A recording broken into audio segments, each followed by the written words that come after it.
Welcome to the latest episode of Five on the Floor on the Five Reasons Sports Network. Thanks for joining us on your favorite podcast app. On Apple, recommend Apple Podcasts. On Android, we recommend Spotify. Also, check Five Reasons YouTube channel. It's a place to find all your South Florida sports content. And check out Off the Floor. That's our Discord server. That's $2.99 per month. The place for the most heat anywhere, the most heat information and conversation. It's Off the Floor. Finally, we're sponsored here by our friends over at Real Estate Shop. That's right, realestateshopfl.com. That's two P's and an E. Realestateshopfl.com is the place to go if you're looking to buy or sell a house, particularly in Broward County, all the way east to Fort Lauderdale, all the way west to Miramar, Pembroke Pines. Amanda, Javier, they've got showings and open houses all weekend long. Check them out on Instagram as well. That's the Fort Lauderdale Realtor on Instagram or realestateshopfl.com. And now, today's episode. Uh-oh. Yeah. It's Mercy. Music by Mercy again. Heat Nation, we the culture. Yo, E, I need you to call time out. Need Brady to set the floor plan. Tropical blanket, open for the shot. Yo, Greg, set the pick. Still five on the floor, still ride for my dog. Still battle on the court, still survive in the war. Keep your eye on the ball, or get burned from the keep this mic off the wall without turning the cheek. From night to day, no sleeping pads or allowed to mourn us. The nut is sleeping us, never catch us snoring. Live from Miami, report in the heat with 5 Reasons Sports from the court to the streets. Yeah, Wake County, Heat Nation, we say it proudly.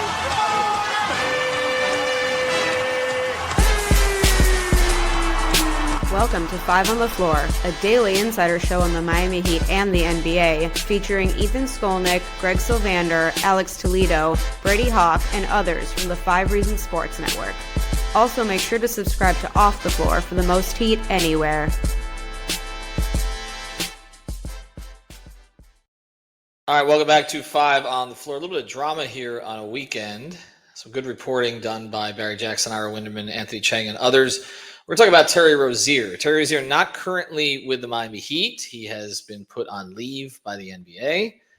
And, of course, he was recently arrested as part of an investigation into gambling by the FBI. This case is probably going to be fairly slow-moving, so there's not going to be a whole lot of details on that for a bit.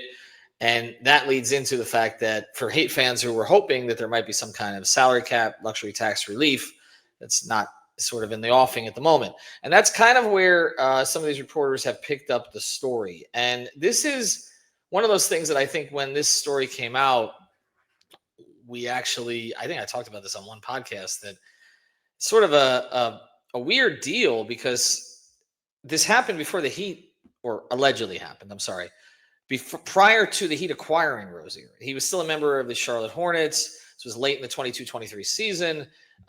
He did not play a full game, played only a few minutes, and came out supposedly with an ankle injury that he didn't play the rest of the season. And there were a couple factors at play here. One was that Charlotte was kind of in tank mode at that stage, which is a whole other sort of issue. And so that was sort of perceived as the reason that he who was playing well actually for the team at the time, this is prior to the trade to Miami, that's why he didn't play late in the season. But also there were a whole bunch of prop bets that were made that were won on, and like 30 out of 30 or something along those lines, based on him not hitting his number, him going under his number. And again, the Heat acquired him, and it does not appear that they had knowledge of this investigation that was going on. No. But it appears that others did. I'm going to read this. And again, we kind of were throwing this out because we're like, there was too much smoke about this for at least not to entertain the possibility that the Hornets might have known more than was let on. This is a story from the Miami Herald. 10 months before the Heat acquired Terry Rozier from the Charlotte Hornets, the NBA was alerted to unusual betting activity involving the veteran guard in the hours before the Hornets game against the New Orleans Pelicans. But following its own protocol, the NBA did not inform the Heat or other teams of that red flag in the months that followed, nor did it inform the Heat prior to the league approving the January 2024 trade that sent Rozier to the Heat for Kyle Lowry and a first-round pick. Multiple sources told the Miami Herald this week. The Hornets also did not inform the Heat, sources said. The Hornets are refusing to say if they were even aware of the matter at the time of the trade. They were. Well, again, allegedly. I don't want to, we got to be careful here. Journalism. Mike Cristaldi, the Hornets chief communications officer, said the team would not say if the Hornets knew of the NBA's investigation at the time of the trade, whether it had any knowledge of sportsbooks flagging bets involving Rozier, and why it did not inform the Heat if it did know. The Heat, in fact, were unaware that Rozier was the subject of a separate NBA and FBI investigations until the Wall Street Journal broke the story this past January. All of that has left the Heat seeking answers in the immediate aftermath of Rozier's Thursday arrest stemming from his alleged involvement in a sports betting scheme. And as Sean Rochester and I talked to, there's really a couple of elements to this. There's the prop betting side, and then there's this sort of seemingly bigger, broader indictment related to, part of the indictment related to poker games. These poker games that were essentially, allegedly, rigged. That Chauncey Billups might have been used as an attraction for, among others, and there's more to come on that. But Greg, I mean, let's go to this. I mean, the Heat trade for Terry Rozier has been a disaster in all ways. It's probably the one trade in their history that they'd like to take back more than any other. He has not performed at the level that they expected when they traded what had value, which was Lowry's expiring contract in addition to a first-round pick. It's put them in a hole. He was acquired essentially to provide scoring in addition to Jimmy Butler, who's no longer here. They had horrible net ratings, especially offensive ratings, when he played last season. And nobody behind the scenes says anything about Rozier as a person that's negative. You don't hear that. So, that's not the issue. I mean, what happened in this case, what his involvement was, again, the government is alleging something. His lawyer is alleging something different. We'll see how it plays out. But I guess the overall point here is this was a horrible trade to begin with.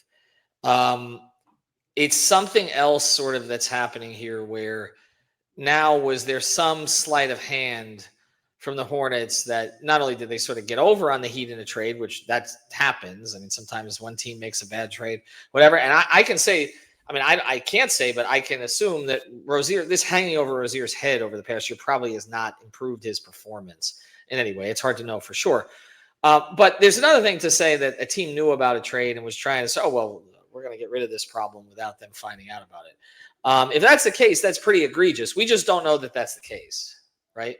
No, but we don't know that that's the case in that they said to themselves, we want to rid ourselves of this problem, like I'm using air quotes, when they made the trade. It's more of that if anyone was aware of anything, and not only did Brian Windhorst discuss the way Terry Rozier didn't complete that season after that game, and he it appeared to be that he was speaking from a sourced perspective, but I mean, y'all can go try to confirm with Wendy if you want. He said something to the degree of the NBA kind of pulled him at that moment. And Adam Silver in a separate press conference was also quoted as talking about, we've been monitoring this since 2023 is what he said, or 2 years ago or something like that is what his words were. I'm paraphrasing. So we've arrived at a space where there's a couple people, and now Barry Jackson and Anthony Chang with the Herald have multiple sources that say the NBA was aware, the Hornets were aware. Obviously, I think both of those organizations, like the NBA, even the Players Association, there's probably a part of them that when this kind of stuff pops off and it's kind of quiet, they just hope that it dies and goes away. Right. And I think that that's probably what it was more likely was taking place. And then they, the Heat came knocking with a trade offer. I don't think the Hornets were like trying to deal him to get rid of this situation exactly.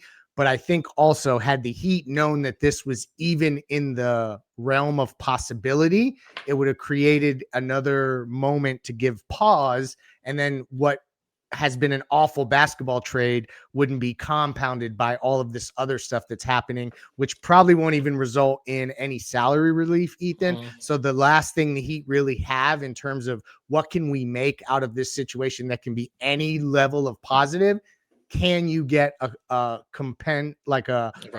compensatory pick, if I'm saying that correctly, where they kind of give you back a first round pick, maybe at the end of the round, or I don't know where they'd put it. This is unprecedented. Right. And like that's the thing that now the Heat have to navigate. Like, how do they push back on these people who apparently knew that Terry could have something going on, and you don't make that clear, and now, they're out a draft pick. Right. And the other part of this is that we don't even know if Rozier is going to end up getting. It's one thing to say there was a swirl going on in the background in an investigation. There's another thing if Rozier actually did it and Charlotte somehow had knowledge of it. I don't think anybody's accusing them of that. It's a knowledge of the investigation that's going on, and whether or not he ends up, being convicted of this is not really relevant. The idea is there was an investigation at the time. I mean, I guess it's relevant in the sense of the Heat would lose his services for a period of time, and then it plays into all the rest of, the league decisions. But as far as what Charlotte knew, that's not really relevant. It's not really relevant whether or not Rozier ends up getting, paying the price for this from a legal perspective. It's just that there was an investigation going on. There was a toxic cloud over a player. And getting back to that, this is one of the reasons why the Heat could not move him this offseason. It's not like they didn't try to. Now, by then, everybody knew that there was an investigation, right? I mean, so the Heat would not have been doing anything wrong to try to move him for something else. It's just that no team was going to touch him in light of this, and that exactly. was an availability question and a reputation question and all of that. But they did make an attempt, and then people are saying, well, they should have just bought him out. They should have done this. He wasn't going to take a buyout because he was never going to recoup the money from anywhere else. So any money that he gave back to the Heat, it didn't make sense. It's just like collect your money and then deal with what's kind of going on in your life. It was a terrible trade, which we've all sort of copped to, that we understood this, why they made the trade at the time, and we were mostly in favor of the trade. They lost the trade. They don't lose a lot of trades. They lost this one. In this particular case, though, I just think this is going to be really slow moving. Like the case itself is going to be slow moving, and I don't see the NBA acting on the Heat's concerns with any sort of fast timetable. Like you said, a lot of this is unprecedented. It's hard to really. The other thing is the NBA doesn't really do compensatory picks the way the NFL does. I mean, the NFL has them all the time. So we're getting into a new area here. The level of proof that's going to be required to show that Charlotte knew what was going on, and specifically the person who made the trade for Charlotte knew what was going on. It's tough. I think it's good reporting that was done here by the guys at the Herald and the Sentinel to kind of advance the story and show that the Heat, don't want to feel like they've been stepped on. And I get that completely. And, some of these things play out like even last year. Remember that all the fines with Jimmy Butler making such a big deal about those. And then quietly, and I know Ira had the story first, the Heat and Jimmy, agreed to just cut the fines in half. And typically that's the kind of thing that ends up being negotiated. A lot of these things take a long time to play out. I mean, the Jimmy fines were months and months and months ago. So again, we're in a position where this is sort of unprecedented. Terry Rozier is not going to play for the Heat again. We know that. I know Heat fans have sort of, put it out there. Well, could we get a 14th player and stay under the luxury tax and all that, which I know is a Heat concern. It does not appear that that's going to happen right now. The Heat are going to have to avoid injuries and lean into their two ways because they're not going to have a full roster here for a little bit, at least until they can add a player in December without going over the tax. And something that was brought up by Brian Goins, shout out to him of Heat Beat, was that had they acted faster and say Rozier's contract could be removed from the Heat's books right now, it wouldn't they wouldn't get cap space, but they would get the ability to use trade exceptions, which they have several of, but one being, almost $17 million worth. But also their mid-level exception can now be used to take on a player from another team that fits in that salary slot. So they would have had that kind of extra roster flexibility. But back to the initial kind of the point of why we're talking about this today is that we don't want Heat fans to get their expectations up, because if this is going to take a really long time and they're going to want to cross every T and dot every I to make sure that it's really proven, it's more like from the Heat's perspective, they're more likely what they should target is the 2027 draft to try to get something back that maybe is in that time frame, because anything sooner than that, I don't think they're going to have clarity enough for the NBA to make such an unprecedented move to give them draft compensation or provide them salary relief. So it's more about aiming for a little bit further out, because then maybe there'll be more of a resolution from him from a legal perspective. Yeah, and again, that's something that we talk about the Heat sort of targeting 2027 in a bunch of different ways, free agency as well. So you see how things align. at that point. All right, we'll talk a little bit more about this, but I want to get back into the team here for a second. Before we do, though, I want to mention a great sponsor of the 5 Reasons Sports Network, another local sponsor, our friends over at 305-800-PAIN. That's right, 305-800-PAIN. If you make a trade for Terry Rozier, might need to call him. But also, give him a call if you have a car accident, slip and fall, anything along those lines. Based in Doral, they can service 24/7, get you to the right attorney to take care of your case and make sure you get your money. Again, car accident, slip and fall, it's 305-800-PAIN. Bilingual, based in Doral, service South Florida, the right people to reach, and the number is the brand. Again, it's 305-800-PAIN. All right, real quick here.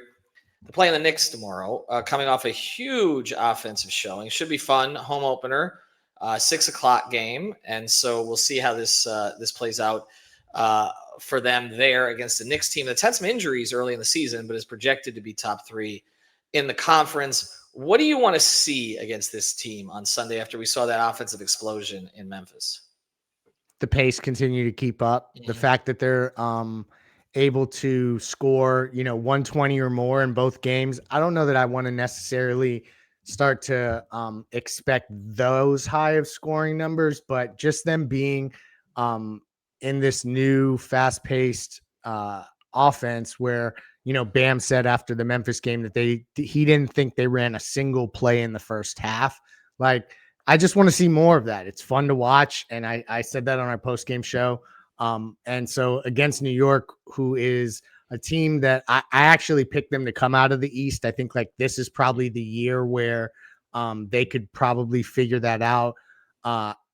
Who knows? The East is wide open. And so the Heat should defend home court. I think that the season is new and a lot of crazy shit has already happened. A lot of really high scoring games and individual scoring games from people you don't expect. Aaron Gordon dropping 50. Right. So let's see more surprises. Spo talked to Eternal about surprises in Memphis.